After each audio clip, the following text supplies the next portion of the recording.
Hello guys, welcome to my YouTube channel. This is Kuya Potpot Vlog at meron tayong isang reaction video po mula po sa upload po ni Olives TV, no? Kung saan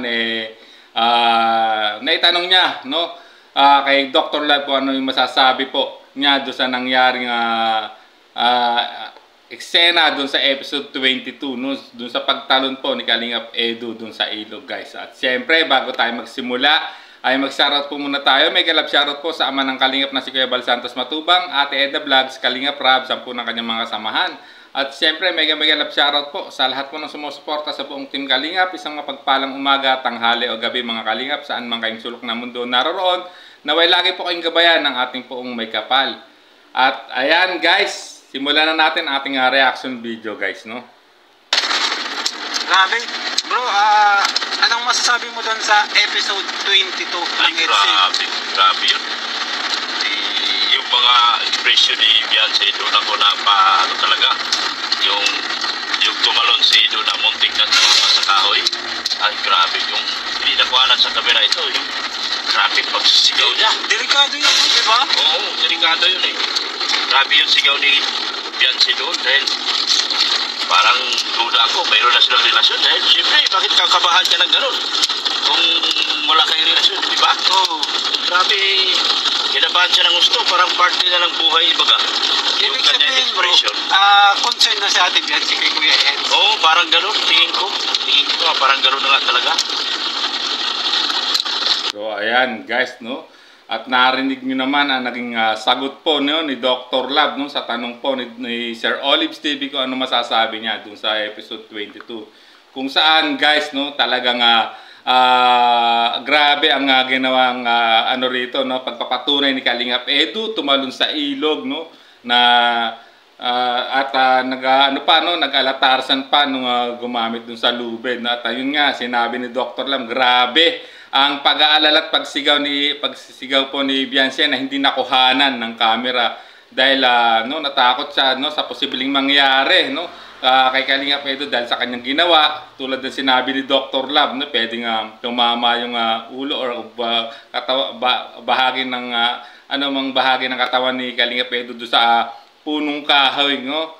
Kung sakaling hindi siya agad makabidaw, guys. At talagang grabe yung pag-aalala ni Beyonce, no? Yung reaksyon niya ayon kay Dr. Lab. At ngayon parang nagkaroon siya ng agam-agam o pagdududa na sa tingin niya, no, na mayroon ng talagang namumong mutual feelings o relasyon ayon sa kanya. Pero siyempre hindi pa natin pero grabe po talaga yung pag-aalala no ng ni Beyonce dahil nga doon sa ginawa niya ni Kalingap Edu para lang mapatunayan na ang sinasabi niya no kay Beyonce, guys. So tuloy pa natin ang iba pang sasabihin po ni Dr. Lab. Kumbaga, natatakot na siya baka mapahamak si Kuya Edu. Oo. Kasi hindi biro kasi yung pagtalon niya doon. Oo. Unang-una, malalim yung malalim yung salog. Pangalawa, tubig. oo. Tapos pangalawa yung kahoy. Yung kahoy, muntik na, di ba? Muntik na tumama. Biyak ang ulo mo doon. Ulo doon. Matigas pa naman yun. Matigas yung kahoy. Kaya masasabi kong super kilig yung part 22. Ito maunang mag-million yan. Kasi, sa sobrang kilig, binabalik-balikan talaga ng tao yung pagpapanood sa kanila doon. Namarato na nga, boy. Oo, tingin ko nga. Ito mauna siguro mag-million yan.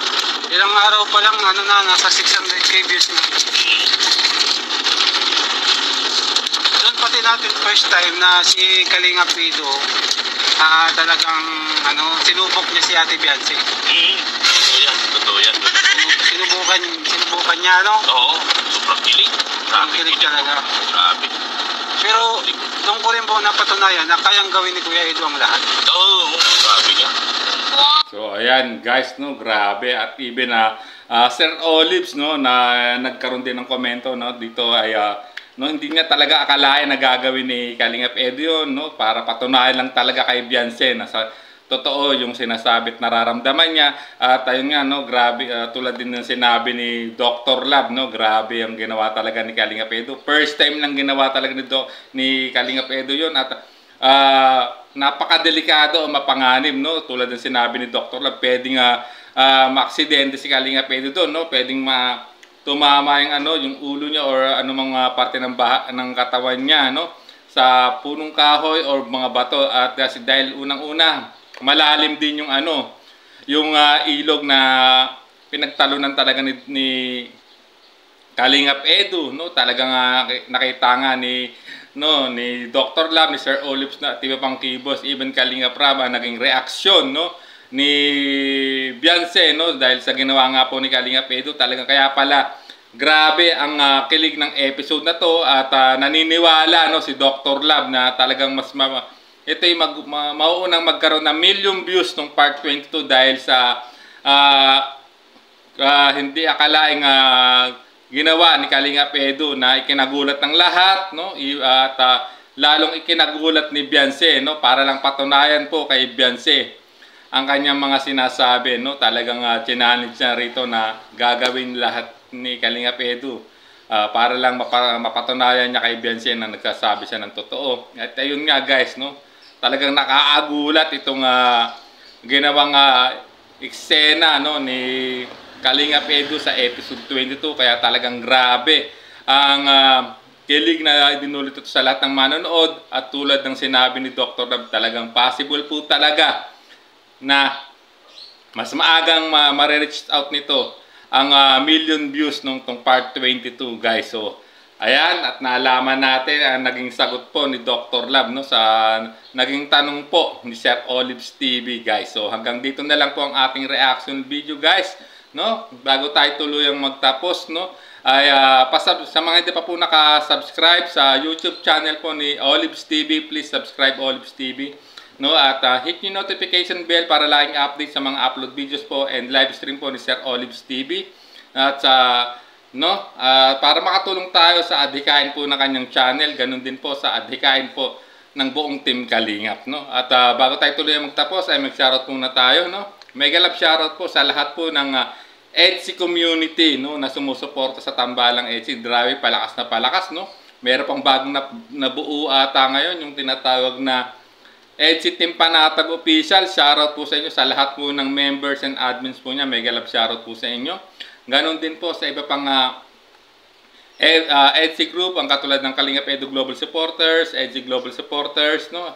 Kalingap Edu United Fans, EDSI United Fans, Edben Lovable Supporters, Edu and Beyonce Best Friends, no? Team EDSI, EDSI OFW, no? EDSI Nautics sa Dubai, no? At sa Team Lutang USA, Team Pambihira, Team Bulong, no? Team Baby, no? At yung mayroon pa nga yatang bagong namumuo ngayon, yung Team Muawa. Grabe, no? Dahil na sa EDSI, ang dami ng grupong nabuo, no? Para sumuporta sa Tambalang EDSI. At guys, so, sa mga gusto palang mag-avail po ng Bulong Search, guys, available na po, no?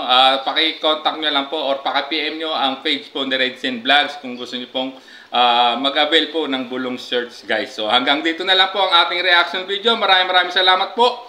Hanggang sa muli po nating reaction. There's a vlogger named Kuya Papa, spreading good vibes, giving all he's got. With a camera in his hand, he hits the road, capture moments, sharing stories untold. Kuya Papa, he's the one we adore, bringing smiles, he's got so much more. In this crazy world, he is a ray of light, spreading love.